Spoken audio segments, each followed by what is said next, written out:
Hello everyone, it's Attacker72 here, and for today, Mario Kart World in recent memory has by far been one of Nintendo's most controversial titles in quite a long while. And even though it has been a couple months, there has definitely been a lot of discussion regarding about this game's current state and where it's basically heading for the rest of its lifetime after the Switch 2 had released. There's been a few videos that have been released stating that the game itself has already died because of the recent updates that has been added and all the content that was shown in the game, and overall it really tells you a lot of what has been really been happening with Mario Kart World, especially with the whole price situation that was revealed once the game was shown up back in April.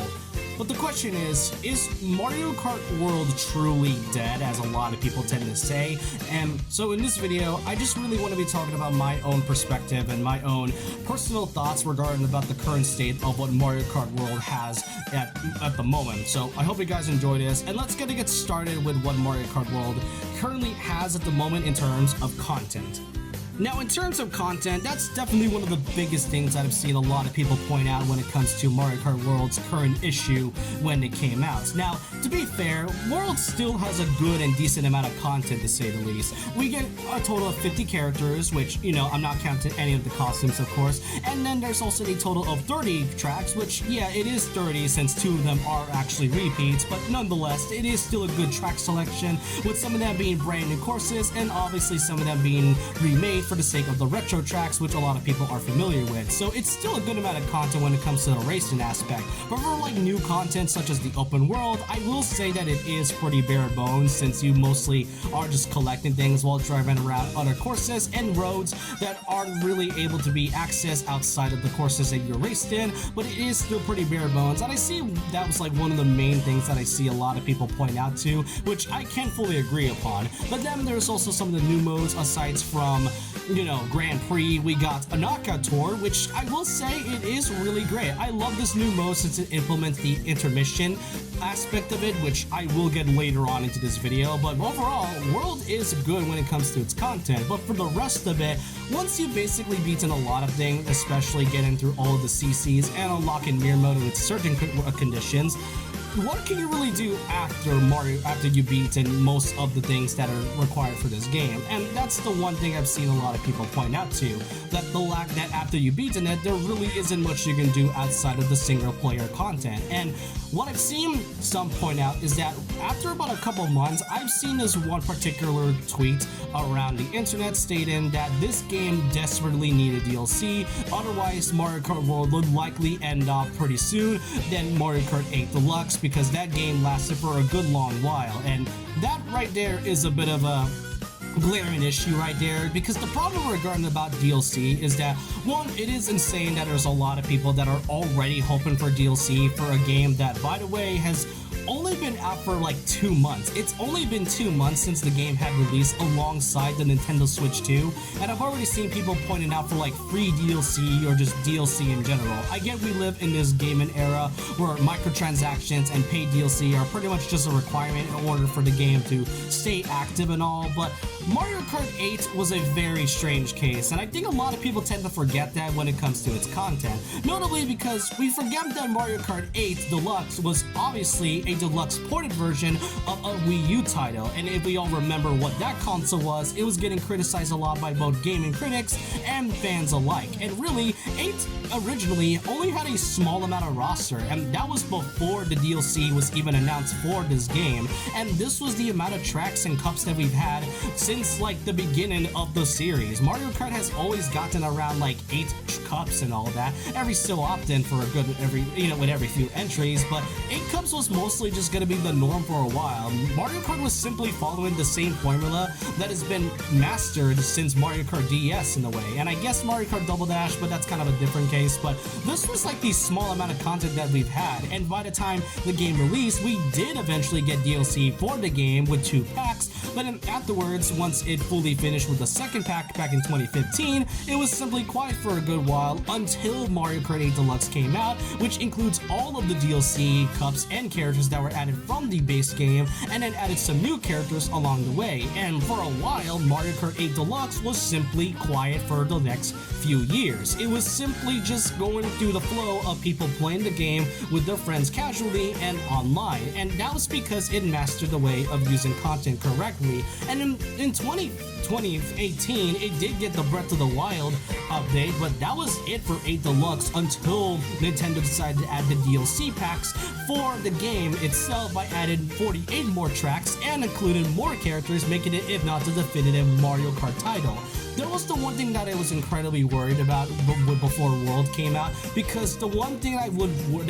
fear after Mario Kart World had released was that people would compare the content to 8 Deluxe to World, because 8 Deluxe was given much more support because it's technically been the same game we've been playing since 2014, and a lot of people tend to forget that. I mean, after the final DLC pack, we'd eventually get a music player that wasn't from the original title. My point being is that we all need to calm down when it comes to content and DLC. Yes, it is pretty small at the moment, but I can say that with the amount of content that we have at the moment, it's best to wait for like a few more years until Nintendo decided to finally do something with their title. As I said with the original Mario Kart 8, it didn't get DLC until like 6 to 7 months after the game had come out, and by the time we did, we would eventually get much more better content with 8 Deluxe. So all I'm saying is that we gotta calm down on DLC and just kind of enjoy what we have at the moment when it comes to World's content. Is it bare bones at times? Absolutely, but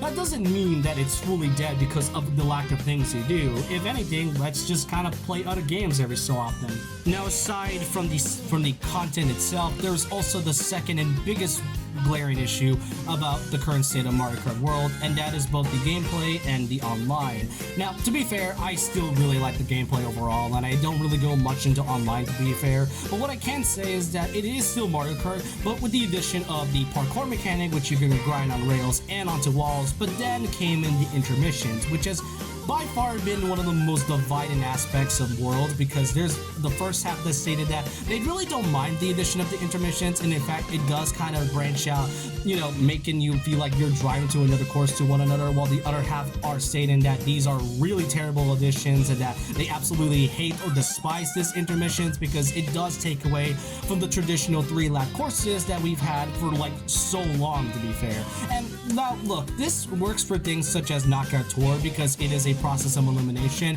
and the intermissions can be implemented very well in terms of these courses. Yeah, some are pretty boring, but most of the time it does work very well, and you can still do the traditional 3-lap courses onto certain aspects into the versus mode. Just press the course twice and then you'll be able to do it traditionally as well. But for things like Grand Prix and then for online, you're mostly doing intermissions most of the time, and that's where I get to the other part. The online is where a lot of people tend to go once you've basically gotten everything from the characters, the carts, and even, you know, beaten all cups in both modes. The online is where a lot of people tend to go, and I don't personally go to online myself, but this has definitely been the most controversial when it comes to Mario Kart in general, because when this was happening, there was definitely some divide about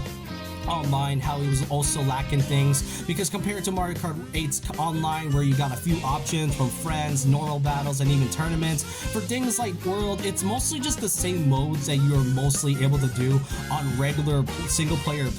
playthrough, and it's just sort of something that I feel like a lot of people might not like. But we cannot forget the most controversial part about the online, and that during late June, after the game had come out, Nintendo had updated the game where you're mostly forced to do the intermissions instead of doing traditional 3 laps, and that's because many really think that, you know, it's such a good idea that why not, let's just force it down onto every player just so they can enjoy the 3-lap courses. Now, to be fair, they did recently update this where by having the 3-lap courses come in more frequently than the intermissions, but not by a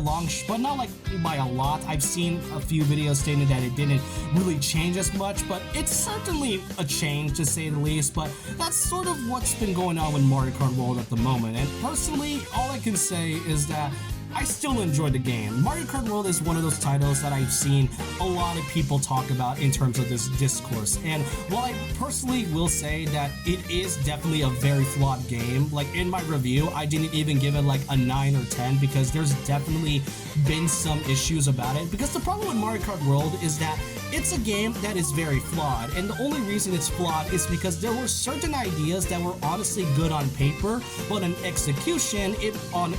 pretty much fell flat, with the intermissions and the open world having the most missed potential out of everything else. And to be fair, I don't know why people are saying that Mario Kart World is even dead, and it's because of the whole online thing. I get that we live in a world where you know, as I said, paid DLC and microtransactions are a thing, and having to use the reliance of online play is what makes this game seem to be going, because in terms of longevity, that's what made Mario Kart 8 kept going for so long. But as I said, that game got a lot of content because it was technically a port of a Wii U game, and it's been getting content for over a decade at that point. And really, people bought the Switch 2 not because it was a new console, but it's because we got a brand new Mario Kart game that we haven't had in over a decade. And not to mention, for those that state it is dead, I think it's clear that it's not dead at all, because let's be clear, and just saying, the Switch 2 had recently reached over 6 to 7 million copies within like 2 months and all, and really, it's not really because people aren't going to be knowing about this. Twitter is not the majority of everyone's opinions. I think there's a lot of people that really tend to forget that from time to time, and I understand that. But overall, Mario Kart World's current state is that it's an incredibly flawed game, but in the future, of course, whenever Nintendo has the chance to do this, they'll likely do something with this whole game and probably change the whole thing entirely like they did with 8 Deluxe, but we'll just have to wait and see. And overall, I hope you guys enjoyed this video on what do you think of my own opinion of the current state of what's happening with Mario Kart World. Like I said in the beginning, it has by far been the most discourse in recent memory ever since the game had launched 2 months ago. But I just want to know your thoughts and opinions down below. What do you all think of Mario Kart World as of right now? Do you think it's a good game? Did you stop playing Mario Kart World? Or have you started just playing other games once you basically got bored of it? Just let me know your thoughts and opinions down below about this. And so with that, leave a like, comment, subscribe, hit the notification bell for more videos, follow my Twitter, and I'll see you guys next time. And remember this, once a legend, always a legend.